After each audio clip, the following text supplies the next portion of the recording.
Nascido no dia 19 de setembro de 1921 em Recife, Pernambuco, Paulo Freire, patrono da educação brasileira, foi um dos maiores e brilhantes educadores brasileiros, contribuindo para repensarmos os aspectos críticos e políticos da educação.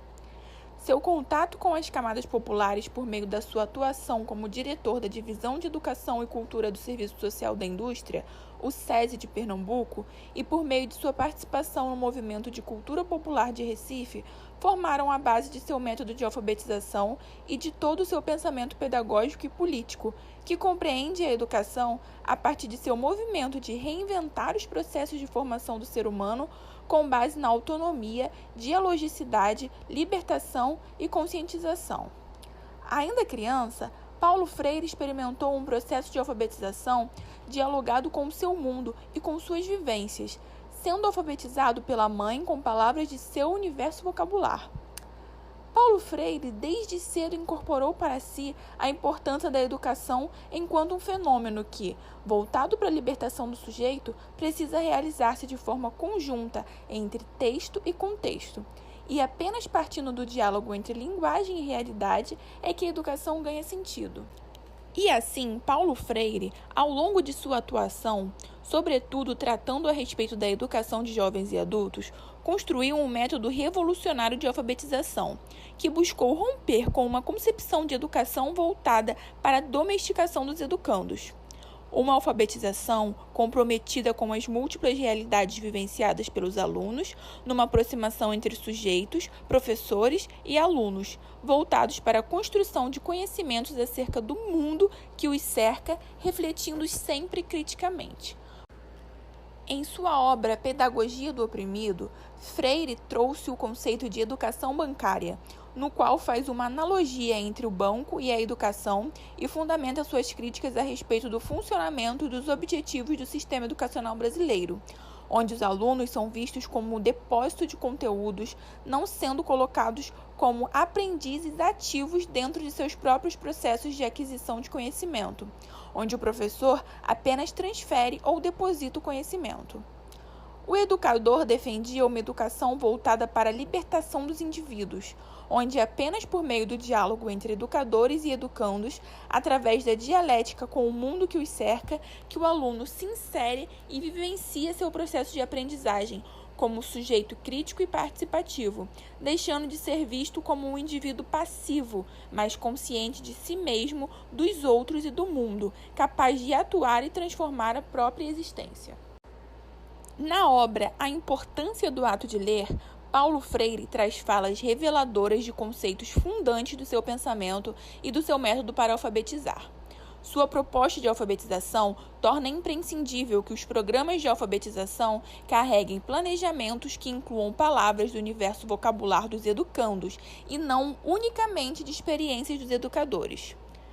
Ao narrar sua experiência de alfabetização de adultos nas ilhas São Tomé e Príncipe, Freire, em 1982, apontou sobre sua preocupação em entender e levar aqueles educandos a entenderem suas realidades e questões sociais, para que então chegassem à compreensão efetiva da leitura e escrita, ou da palavra mundo, como dizia o autor, potencializando, assim, a importância do ato de ler não apenas como um discurso teórico, mas sim como um processo prático inserido no cotidiano dos educandos.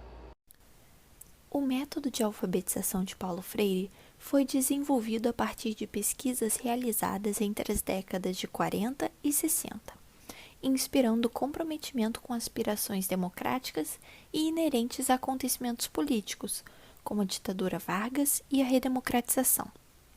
Em Angicos, esse processo começou pelos trabalhos voltados para a discussão sobre cultura. Após a discussão, inicia-se o projeto de alfabetização. Em cada localidade escolhida, foi realizada uma pesquisa de campo para a elaboração do universo vocabular mínimo da região, para evidenciar hábitos, ocupação e manifestações. A partir daí, são escolhidas as denominadas palavras geradoras, que surgem das situações existenciais típicas. Com elas, era realizado o processo de alfabetização e a discussão sobre problemas regionais e nacionais. Foram selecionadas para fichas de roteiro 17 palavras. Foi apresentada, em projeção de slide, uma situação existencial típica, que são imagens retiradas do cotidiano dos estudantes que representam a palavra escolhida. Em seguida, somente a palavra era apresentada para iniciar o conhecimento e reconhecimento das letras e sílabas. A prática é baseada no diálogo e na relação horizontal entre educadores e educandos. Para a primeira turma de alfabetizando supervisionada por Paulo Freire, que tinha a meta de alfabetizar adultos em 40 horas em Angicos, a experiência foi verdadeiramente transformadora. É o que contam os estudantes no documentário 40 Horas da Memória, realizado em 2013 pela Universidade Federal Rural do Semiárido. Era lamparina e vela, era mais lamparina. E um farol grande que tinha na sala, aquele farol antigo que o povo chamava lampião. Cada casa levava suas cadeiras para estudar. Quando saía era toda aquela ruma, sabe? Parecia que era uma festa. A gente ia toda noite. Só tinha só o motor aqui em Angico para dar luz, sabe? Aí vinha com umas máquinas que chamavam projetor, né? Aí ligava e ficava passando na tela e a gente assistia. A gente tinha caderno, tinha livro, mas a gente não sabia ler ainda. Estava aprendendo, né? Mas tudo tinha. Porque a gente levava para ver, para conhecer as letras, para poder. Queria dizer para Paulo Freire, dar os agradecimentos a ele. Muito obrigado, porque o senhor me tirou do medo, me tirou da desconfiança. E a leitura quem me deu foi Deus primeiramente e segundo Paulo Freire. Agradeço a Deus e a ele. Dava-lhe muitos agradecimentos por ter dado essa oportunidade a gente. As ideias inovadoras de Paulo Freire são capazes de estimular pensamento crítico e individualidade nos estudantes, contrariando noções limitadoras da educação tradicional.